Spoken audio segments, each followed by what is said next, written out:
Quisiera tomar el tiempo para comentar acerca del asunto del supuesto avivamiento en esta comunidad de Asbury, en Kentucky.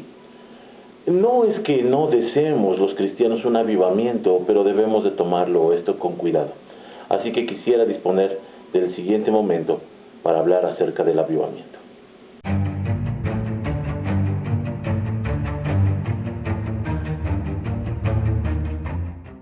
Primeramente quisiera yo aclarar que no soy ningún erudito ni autoridad bíblica, porque la Escritura solamente lo es, y también que no voy a apresurar un juicio por respeto a las personas que apoyan este movimiento.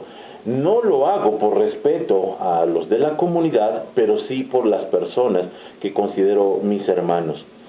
Y este asunto de Asbury, allí en el estado de Kentucky, nos habla acerca del deseo que se tiene de la iglesia por un avivamiento.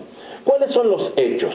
Aparentemente, después de 133 horas de reunión, de oración, de alabanza y de estudio de la palabra, aparentemente empieza a haber mover del Espíritu Santo y entonces comienzan a existir algunos indicios de un supuesto avivamiento. Esto inmediatamente la mayoría de la comunidad cristiana lo ha festejado.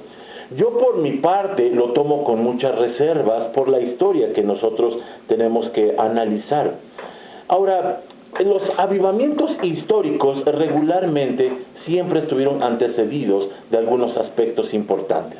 Por ejemplo, en la Reforma, que fue tiempo del calvinismo, de 1500 en adelante, encontramos, por ejemplo, la revalorización de la Biblia y, por supuesto, el asunto de la predicación.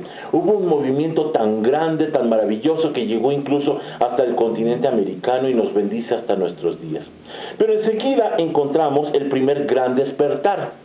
Esto sucedió entre 1730 y 1740, en donde hombres como George Whitefield, John Wesley y Jonathan Edwards, personas que se volvieron a la teología puritana, es decir, la valorización nuevamente de la Escritura, comenzaron a predicar con denuedo y con fuerza, de tal manera que entonces hubo grandes resultados. Junto con esto comenzó un movimiento que se llamó el pietismo.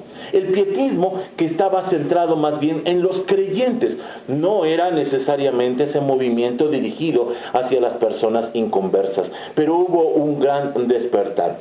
En el segundo gran despertar, que sucedió en 1800, alrededor de esa fecha, encontramos a un hombre, Charles Finney.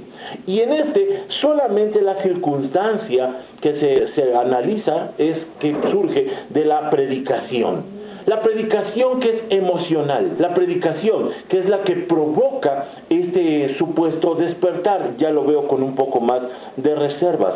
Hay un tercer gran despertar que sucede entre 1800 y el siglo XX, en donde se habla solamente de activismo. Activismo en donde las iglesias se pusieron a trabajar y por consecuencia ellos provocaron este avivamiento. Se dice que esto sucedió precisamente porque ellos pensaban en la parucía, es decir, en la segunda venida de Cristo, y entonces para acelerar las situaciones se pusieron manos a la obra.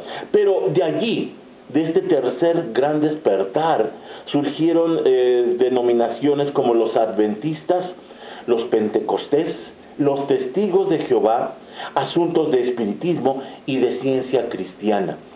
Ya no fue lo del primer despertar, el segundo y el tercer despertar dejó ya algunas controversias. Ahora, aquí la pregunta que nosotros nos hacemos es, ¿y tienen que ver algo estos despertares o estos avivamientos con Hechos capítulo 2? La respuesta contundente es un no. No. Porque allí en Hechos capítulo 2 encontramos la historia de la inauguración de la iglesia, que es a la vez el reflejo del nacimiento de Israel, allí enfrente de Sinaí, con los ancianos llenos del Espíritu Santo y Moisés dirigiendo todo este avivamiento. Aquí, si la respuesta fuera sí, tiene que ver con Hechos capítulo 2, entonces tendríamos que replantearnos otra pregunta. ¿Dios tiene que refundar su iglesia? ¿Qué pasa con esa pregunta, con esa promesa de que las puertas del Hades no prevalecerían contra su iglesia? Estaríamos entonces en una controversia injustificada. Deberíamos de reconocer que la iglesia fracasó. Es cierto que estamos teniendo un tiempo de tibieza y de enfriamiento, pero no podemos deducir que la iglesia ha fracasado. Otra pregunta que viene al caso es, ¿debemos buscar el avivamiento entonces? ¿Qué es lo que dice la Escritura? En 2 de Timoteo, en el capítulo 1, versículo 6, el apóstol Pablo instruye a su discípulo: por esta razón te recuerdo que avives el fuego del don espiritual que Dios te dio cuando te impuse mis manos. La orden es personal.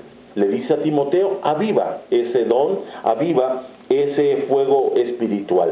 Pero también vemos que entonces se replica la orden con 1 Tesalonicenses en su capítulo 5, versículos 19 al 21, cuando dice, no apaguen al Espíritu Santo.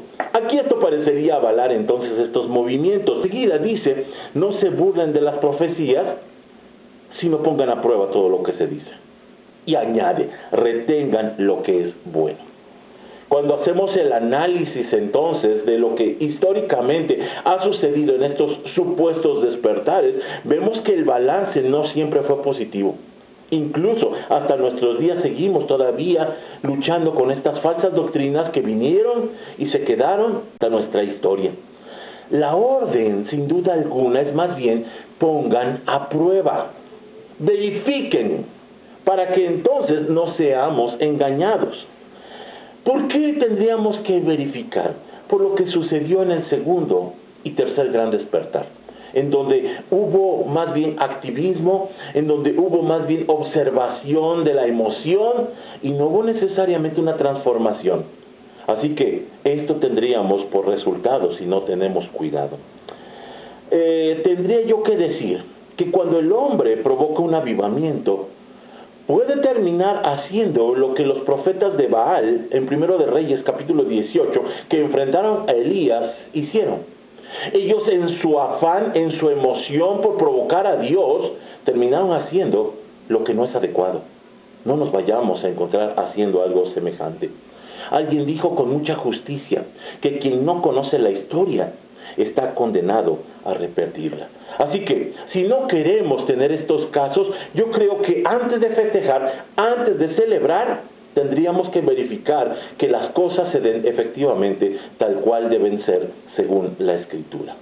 Es interesante, y con esto termino, lo que Jesús advirtió cuando habló de la época apostólica, la época en donde la verdadera doctrina se movería en la sociedad. Él dijo, pues se levantarán falsos mesías y falsos profetas y realizarán grandes señales y milagros para engañar. Que esto no sea nuestro caso, que tengamos el cuidado, el análisis, para entonces verificar que efectivamente Dios se está moviendo. O si no, la invitación es, en lo personal, acérquese a la Escritura, acérquese a la sana doctrina, acérquese al Señor. No busquemos este tipo de situaciones más bien mediáticas que generen controversias y que al final nos quedemos con las manos vacías, nuevamente con historias repetidas de defraudación, de frustración. Que Dios nos ponga en nuestro lugar y que Dios dé respuesta a estas dudas que estamos teniendo. Que Dios les bendiga. Nuevamente les agradecemos por su tiempo en otorgarnos la visualización de este video. Les pedimos que le den me gusta o también lo contrario si no les gusta, pero también que nos hagan el favor de comentar. Queremos leer lo que ustedes piensan al respecto de este asunto. Lo que deseamos es que este material sea compartido y también podamos meditar juntos acerca de las situaciones que la iglesia ahora está viviendo. Nuevamente, que el Señor les bendiga.